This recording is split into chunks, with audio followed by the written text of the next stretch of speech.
Seguro que sim. E é importante para a comunidade estar consciente do valor de nosso monumento. Mirando que setembro está luna de valorar nos monumentos. Monumento Funds, viaja mais, banda de toda atividade que nós atende, tem mais. E a parte aqui, viaja aqui também forma parte através de Wiki Loves Monuments. E invita o povo inteiro para participar. Wiki Loves Monuments está uma competência de fotografia, esta é o mais grande do mundo e tem também Guinness Record, a competência de fotografia mais grande do mundo. Esta é uma iniciativa de Wikimedia de Holanda, na começou em 2010, somente na Europa, na Holanda somente, depois ela expandiu para a Europa em 2011 e em 2012 para a primeira viagem ela vai ao mundo completo, obtendo o título de competência mais grande do mundo.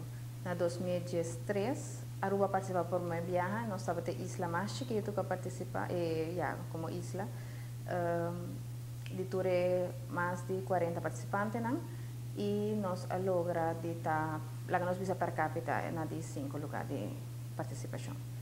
A competência de fotografia resulta um êxito a passar. É parte especial do projeto Akita e potratan kulubay depois de página de Wikipedia, caminho lo hace potratan acessível internacionalmente.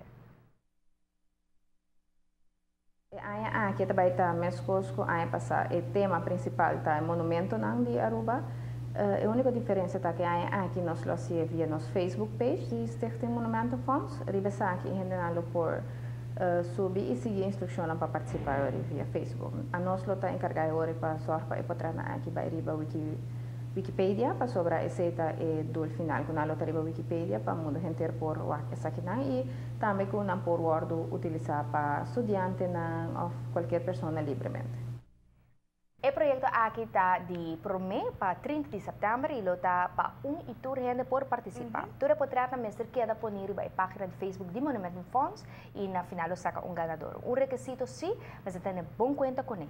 Tá para pessoa que manda e potrata é mestre tá é autor original de fotografia, pois não está sendo que a potrata então a mim também. Correcto, não. Mestre tem bom conta que sabe.